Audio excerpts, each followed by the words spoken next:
Assalamualaikum warahmatullahi wabarakatuh. Perkenalkan, nama saya Abu Hori dengan NIM 856607501. Di sini saya akan melakukan praktikum IPA yang berjudul Ciri-ciri Makhluk Hidup, dan tugas ini diberikan langsung oleh Ibu Maya Ekasari MPD.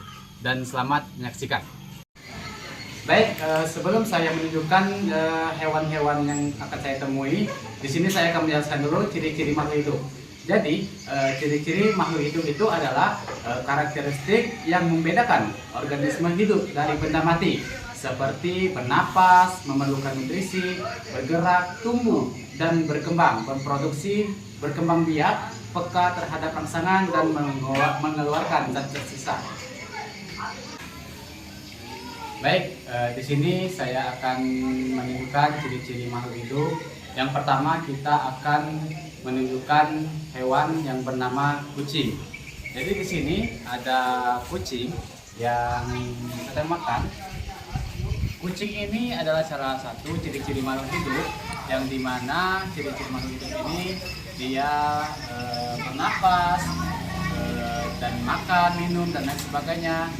Dan kenapa kucing ini dikatakan sebagai makhluk hidup? Karena dia aktifnya di siang hari dan malam hari juga. Dan sama seperti makhluk hidup yang lainnya, kucing ini juga memerlukan makanan dan minuman. Next. Baik, selanjutnya di sini saya menemukan ciri-ciri makhluk hidup, yaitu tumbuhan.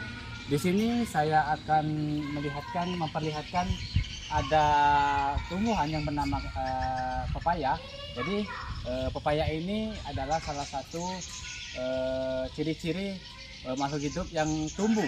Tapi di sini belum ada buahnya karena masih kecil. Jadi itulah buktinya kenapa tumbuhan itu dinamakan ciri-ciri makhluk hidup. Jadi sebagai contoh yang kita tunjukkan itu adalah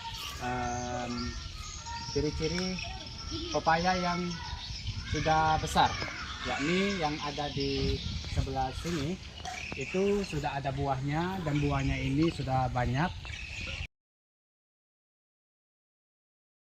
Berdasarkan pengamatan yang telah saya lakukan tentang praktikum IPA dengan materi ciri-ciri makhluk hidup sebagai berikut. Semua makhluk hidup memerlukan oksigen untuk proses pernapasan.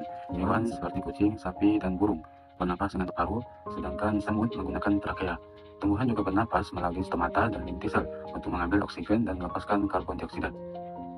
Hewan umumnya menunjukkan gerak aktif, seperti berjalan, terbang, atau merayap. Kucing dan kambing misalnya dapat berjalan dan melompat. Burung bisa terbang, sedangkan tumbuhan menunjukkan gerak pasif atau gerak lambat seperti membuka dan menutup daun. Contoh gerakan stomata atau bunga yang mekar. Semua makhluk hidup memerlukan nutrisi. Hewan yang memperoleh makanan dari tumbuhan atau hewan lain atau disebut heterotrof, sedangkan tumbuhan membuat makanannya sendiri melalui proses fotosintesis atau autotrof. Semua makhluk hidup mengalami pertumbuhan dan perkembangan, misalnya kambing tumbuh menjadi kambing dewasa, tumbuhan seperti pepaya dan kelapa tumbuh dari biji menjadi pohon besar yang mampu berbuah. Makhluk hidup memperbanyak diri agar kelangsungan jenisnya terjaga. Hewan berkembang biak dengan cara melahirkan atau bertelur. Tumbuhan berkembang biak melalui biji tunas atau stik, contohnya pohon mangga berkembang biak melalui biji atau cangkok. Makhluk hidup mampu merespon rangsangan dari lingkungan. Semut bereaksi terhadap bau makanan, burung terbang saat mendengar suara keras, dan tumbuhan seperti pepaya bisa menunjukkan gerakan tertentu terhadap cahaya atau fototropisme. Semua makhluk hidup menghasilkan zat sisa, hasil metabolisme yang harus dikeluarkan. Hewan mengeluarkan urin, keringat, dan karbon dioksida. Tumbuhan juga mengeluarkan zat sisa, seperti oksigen atau hasil fotosintesis dari kita.